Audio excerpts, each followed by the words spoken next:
Hi everyone, welcome to my YouTube channel JY education Mantra. एस्टेट TGT PGT जो भाई 26-27 जुलाई को आपका एग्जाम होगा और टीजीटी पीजीटी के लिए ये क्लास भाई इंपॉर्टेंट रहने वाली है हिंदी साहित्य की।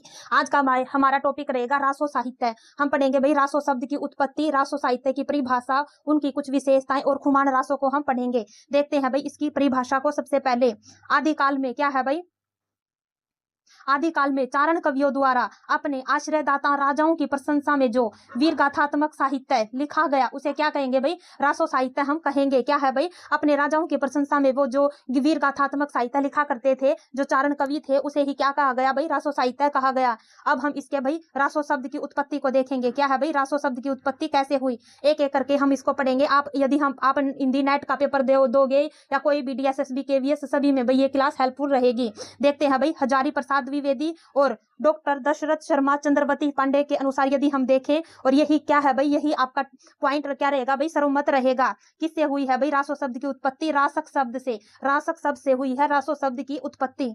आगे देखते हैं भाई अगले पॉइंट को। गारसादा तासी क्या है भाई, इसके अनुसार किससे हुई है भाई रासो शब्द की उत्पत्ति, राजसूय यज्ञ से। किससे, राजसूय यज्ञ से मानी जाती है रासो शब्द की उत्पत्ति। यदि हम आचार्य रामचंद्र शुक्ल के अनुसार देखें तो किससे है भाई, रसायन या रसायन से रासो शब्द की उत्पत्ति मानी जाती है। वेरी वेरी इंपॉर्टेंट रहेगा भाई। आचार्य आचार्य क्या है भाई, रामचंद्र शुक्ल के अनुसार रसायन और रसायन से रासो शब्द की उत्पत्ति मानी जाती है। आगे देखें भाई चौथे पॉइंट को। श्यामल दास क्या है भाई, श्यामल दास के अनुसार ये क्या है भाई, काशी प्रसाद राजस्वाल के अनुसार देखें तो रहस्य शब्द से, किससे भाई, रहस्य शब्द से रासो शब्द की उत्पत्ति मानी जाती है। ये भी भाई इंपॉर्टेंट रहेगा, रहस्य शब्द से रासो शब्द की उत्पत्ति मानी जाती है। इनकी कुछ विशेषताओं को देखते हैं भाई। रासो साहित्य की विशेषताएं क्या क्या रहेंगी। यह साहित्य क्या है भाई, मुख्य रूप से चारण कवियों द्वारा लिखा गया। सबसे पहला पॉइंट रहेगा भाई, चारण कवियों द्वारा ये लिखा गया। चारण क्या है भाई, यह एक जाति है चारण, और जो राजस्थान में राजाओं के आश्रय में रहती थी और राजाओं की प्रशंसा में काव्य रचनाएं ये करते थे। क्या है भाई, अपने राजाओं की प्रशंसा में ये जो भी कुछ वीर गाथात्मक कविताएं या काव्य लिखा करते थे उसी ही क्या कहेंगे भाई, रासो साहित्य कहेंगे। राजाओं के शौर्य, किस किस का वर्णन करते थे भाई, राजाओं के शौर्य का, उनके ऐश्वर्य का अतिशोक्ति के साथ वर्णन किया करते थे, बढ़ा चढ़ाकर उनके ऐश्वर्य का, उनके शौर्य का, उनके क्या है भाई वीर गाथात्मक जितने भी कहानियां हुई है ये किस में आएंगे भाई, रासो साहित्य में आएंगी।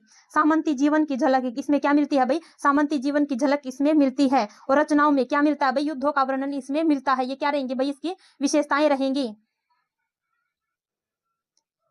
यदि हम आगे देखें, आगे क्या है भाई, युद्धों के वर्णन में कौन सी शैली प्रयोग की जाती है भाई, डिंगल शैली। कौन सी शैली रहेगी भाई, डिंगल शैली रहेगी। और प्रेम के वर्णन में कौन सी शैली रहेगी भाई, पिंगल शैली। ये पूछ लेते हैं। ये क्या है भाई, जो चारण कवि होते थे जो युद्धों का वर्णन करते थे उसमें कौन सी शैली प्रयोग करते थे भाई, डिंगल शैली। और प्रेम के लिए कौन सी शैली प्रयोग करते थे भाई, पिंगल शैली प्रयोग करते थे। इसमें छंदों की क्या रहेगी भाई, विविधता रहेगी। और अधिकांश रचनाएं क्या रहेंगी भाई, अर्ध प्रमाणिक रहेंगी। इसमें बढ़ा चढ़ा, क्योंकि क्या है भाई, अपने राजाओं का वो क्या करते थे भाई, बढ़ा चढ़ाकर वर्णन करते थे उनके युद्धों का। उनकी प्रशंसा में जो भी वो काव्य लिखते थे उनको क्या करते थे भाई, बढ़ा चढ़ाकर लिखते थे, इसलिए वो क्या रहेंगे भाई, अर्ध प्रमाणिक रहेंगी। प्रकृति का वर्णन भी इसमें मिलता है। क्या है भाई, ये कुछ विशेषताएं रहेंगी और बार बार ये विशेषताएं पूछी जाती है। रासो साहित्य की प्रमुख रचनाओं को एक एक करके हम इसकी रचनाओं को पढ़ेंगे। पहले पढ़ेंगे भाई खुमान रासो को, पृथ्वीराज रासो को, और एक एक करके भाई इसकी हम कंप्लीट व्याख्या सहित आपको भाई करवाएंगे। सबसे पहले देखते हैं भाई खुमान रासो। इसका रचना काल क्या रहेगा भाई, 9वीं शताब्दी। क्या रहेगा भाई, 9वीं शताब्दी रहेगा इसका रचना काल। और ये किस किसने माना है भाई, रामचंद्र शुक्ल ने, हजारी प्रसाद द्विवेदी ने, और क्या रहेगा भाई, यही क्या रहेगा, सर्वमत रहेगा। और मोतीलाल मनेरिया ने क्या माना है भाई, 17वीं शताब्दी इसका रचना काल माना है खुमान रासो का। वेरी वेरी इंपॉर्टेंट रहेगा। क्या रहेगा भाई, 9वीं शताब्दी रहेगा। और यही क्या रहेगा भाई, सर्वमान्य मत भी रहेगा। यदि हम खुमान रासो के रचनाकार की बात करें तो क्या रहेगा भाई, दलपति विजय, दलपति विजय रहेगा इसका रचनाकार। यदि हम इसके वर्ण विषय की बात करें तो क्या है भाई, चित्तौड़ के शासक खुमान एवं बगदाद के खलीफा अलमायू के मध्य क्या हुआ था भाई, युद्ध का वर्णन इसमें मिलता है। किस किस का भाई, खुमान एवं बगदाद के खलीफा अलमायू के मध्य इसमें क्या है भाई, युद्ध का वर्णन मिलता है। और इसमें खुमान द्वारा किए गए कितने युद्धों का भाई, 24 युद्धों का उल्लेख मिलता है। आगे देखते हैं भाई, रामचंद्र शुक्ल खुमान नाम के क्या है भाई 3 शासकों का उल्लेख किया गया है। कितने शासकों का भाई? 3 शासकों का उसमें उल्लेख किया गया है। यदि हम कुछ इंपॉर्टेंट तथ्यों को देखें तो क्या रहेगा भाई? सबसे पहले रहेगा इसे हिंदी साहित्य का प्रथम जय काव्य कहा गया है। क्या है भाई? इसे क्या कहा गया भाई? हिंदी साहित्य का प्रथम जय काव्य इसको कहा गया है। खुमान रासों में लगभग कितने छंद है भाई? 5000 छंद मिलेंगे खुमान रासों में। और इसमें क्या रहेगा भाई? वीर रस प्रधान रहेगा। कौन सा रस? वीर रस। क्योंकि क्या है भाई? राजाओं की वीरता का इसमें बढ़ा चढ़ाकर वर्णन किया करते थे। तो क्या रहेगा भाई? इसमें वीर रस प्रधान रहेगा। भाषा कौन सी रहेगी भाई? राजस्थानी हिंदी। कौन सी भाषा रहेगी? राजस्थानी हिंदी भाषा रहेगी।